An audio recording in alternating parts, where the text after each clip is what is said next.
आज जो रेसिपी आप लोगों के सामने लेकर आई हूँ वो बच्चों से लेके बड़ों तक सबकी ही फेवरेट है।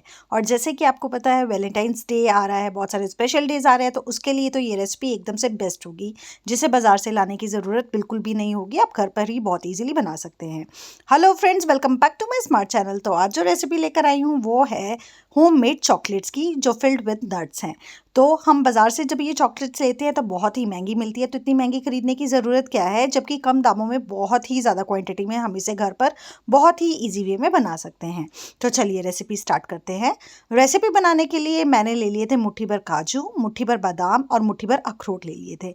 आप अपनी मनपसंद के कोई भी ड्राई फ्रूट्स ले सकते हैं। इन्हें मैंने बारीक बारीक चॉप कर लिया था। और दूसरी तरफ मैंने ले ली थी डार्क कंपाउंड चॉकलेट, जो मेरे पास ऑलरेडी पड़ी हुई थी। और एक ले ली है मैंने मिल्क कंपाउंड चॉकलेट, जिनके मिक्सचर से ये चॉकलेट्स बनने वाली हैं। तो डार्क कंपाउंड की मैंने एक बार ले ली थी तोड़कर, और जो मिल्क कंपाउंड है उसकी ले ली थी 2 बार्स। ये हमने क्वांटिटी रखनी है चॉकलेट्स बनाने के लिए। लेकिन अगर आप डार्क चॉकलेट ज़्यादा पसंद करते हैं तो आप 2 बार्स डार्क चॉकलेट की यूज़ कर सकते हैं, एक बार आप मिल्क कंपाउंड चॉकलेट की ले सकते हैं।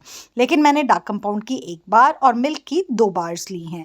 अब मैंने इन बार्स को कट कर लिया था बड़ी केयरफुली, आपको भी ध्यान से ये काम करना है। तो इसे मैंने छोटे छोटे पीसेज में क्रश कर लिया था, क्योंकि हमने इन्हें आगे करना है मेल्ट, ताकि मेल्टिंग में हो जाए इजी। इसीलिए मैंने इसे छोटे छोटे पीसेज में कर लिया था, क्रश तोड़ लिया था इसे। आपको भी यही करना है। ड्राई फ्रूट्स को भी बारीक बारीक चॉप कर लेना। आप चाहे तो रेजिन का इस्तेमाल भी कर सकते हैं। रेसिपी को एंड तक देखिएगा, बिल्कुल भी स्किप मत करिएगा। और चैनल को सब्सक्राइब करना तो बिल्कुल मत भूलिए, ताकि टाइम टू टाइम आपको नोटिफिकेशन मिलती रहे। लाइक करें, शेयर करें और कमेंट करके अपनी फीडबैक ज़रूर दिया करें। चलिए रेसिपी की ओर बढ़ते हैं। अब मैंने कढ़ाई में डाल दिया था 1 चम्मच के करीब देसी घी। मेल्ट होने पर जितने भी चॉप करे हुए ड्राई फ्रूट्स थे वो मैंने इसमें डाल दिए थे रोस्ट करने के लिए। हमें इन्हें थोड़ी देर के लिए रोस्ट करना है, ताकि ये क्रंची हो जाए और इनका जो मॉइस्चर है वो ख़त्म हो जाए। इससे क्या होगा, जब आप चॉकलेट खाएंगे तो जो ड्राई फ्रूट्स की क्रंचीनेस होती है वो चॉकलेट्स में बहुत ही अच्छी लगती है। तो हमने इसे 4 से 5 मिनट लो फ्लेम पर रोस्ट कर लेना है, ताकि ये क्रंची हो जाए। और फ्लेम कर देनी है ऑफ। और मैंने इन्हें एक प्लेट में सेपरेटली निकाल लिया था। अब आगे का प्रोसेस शुरू करते हैं। जो बार्स मैं छोटे छोटे पीसेस में क्रश करी हुई है उनको मेल्ट करने की बारी है। इसीलिए मैंने एक पैन में पानी स्टीम गर्म होने के लिए चढ़ा दिया था, ताकि उसमें से स्टीम निकलनी शुरू हो जाए। जैसे ही पानी में बॉयल आ जाएगा तो दूसरा जो बोल है जिसमें हमने चॉकलेट्स को मेल्ट करना है उसको इसके ऊपर रख देना है। बस इस बात का ध्यान रखना है, अगर आप कोई और कंटेनर यूज़ कर रहे हैं तो उसका बेस जो है पानी पे नहीं लगना चाहिए।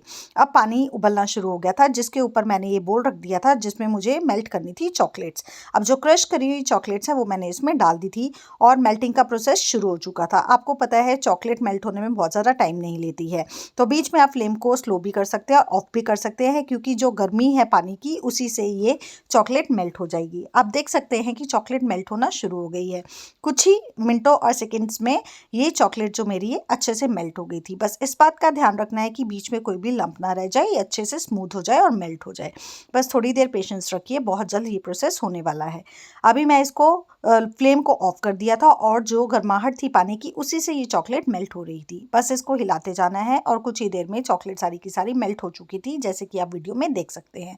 बस थोड़ी सी 1-2 गुठलियाँ रह गई थी, वो भी जल्दी से मेल्ट हो गई थी। अब जो ड्राई फ्रूट्स मैंने रोस्ट करके रखे हुए थे वो सारे के सारे मैंने इस चॉकलेट में डाल दिए। इसे हमने पानी के ऊपर ही रखना है बोल को, क्योंकि गर्मी से जो चॉकलेट है वो मेल्ट कंडीशन में ही रहेगी। अगर हम इसे निकाल देंगे तो वो जमना शुरू हो जाएगी। अब मैंने एक सिलिकॉन का मोल्ड ले लिया था। मुझे जो मोल्ड मिला मार्केट से मैंने वही लिया है। आप किसी भी तरह का सिलिकॉन का मोल्ड ले सकते हैं, या प्लास्टिक का मोल्ड भी इस्तेमाल कर सकते हैं, लेकिन सिलिकॉन का ही मैं प्रेफर करूंगी, वो ज़्यादा बेटर है। सिलिकॉन का मोल्ड फ्लेक्सिबल होता है और बहुत सारी डिफरेंट शेप्स में आता है। आपको जो भी शेप पसंद आती है, या आपके बच्चों को जो भी शेप पसंद आती है, आप उस तरह का मोल्ड ले सकते हैं। बहुत तरह की शेप्स के मोल्ड मार्केट में अवेलेबल हैं, लेकिन जो मैंने मोल्ड लिया है वो एक ही शेप का था, जो हेक्सागोनल था। आप देख सकते हैं शेप, मैं आपको वीडियो में दिखा देती हूँ आगे। अभी मैंने सारे के सारे ड्राई फ्रूट चॉकलेट में मिक्स कर लिए थे और मोल्ड को कर लिया था रेडी। आगे आपको मोल्ड देखने को मिलेगा। अब मैंने ले लिया था ये वाला मोल्ड, जिसमें मैंने ये सारा स्टफ जो है स्टफिंग भरनी शुरू कर दी थी। आप देख सकते हैं कि एक ही शेप का मोल्ड मुझे मिला है। आप डिफरेंट शेप के मोल्ड भी अवेलेबल है, वो भी ले सकते हैं। अब मैंने ये मटेरियल बारी बारी करके सारे बॉक्सेस में भरना शुरू कर दिया था।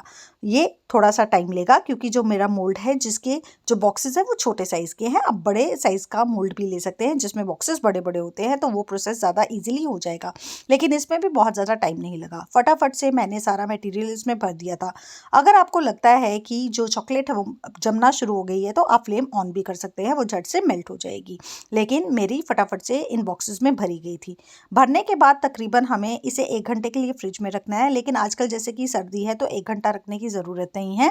जस्ट 10 से 15 मिनट मैंने इसे फ्रिज में रख दिया था और 15 मिनट के बाद जब मैंने इसे निकाला तो चॉकलेट्स अच्छे से जम चुकी थी। ये जो स्टफिंग थी अच्छे से जम चुकी थी, चॉकलेट्स की शेप में रेडी हो चुकी थी।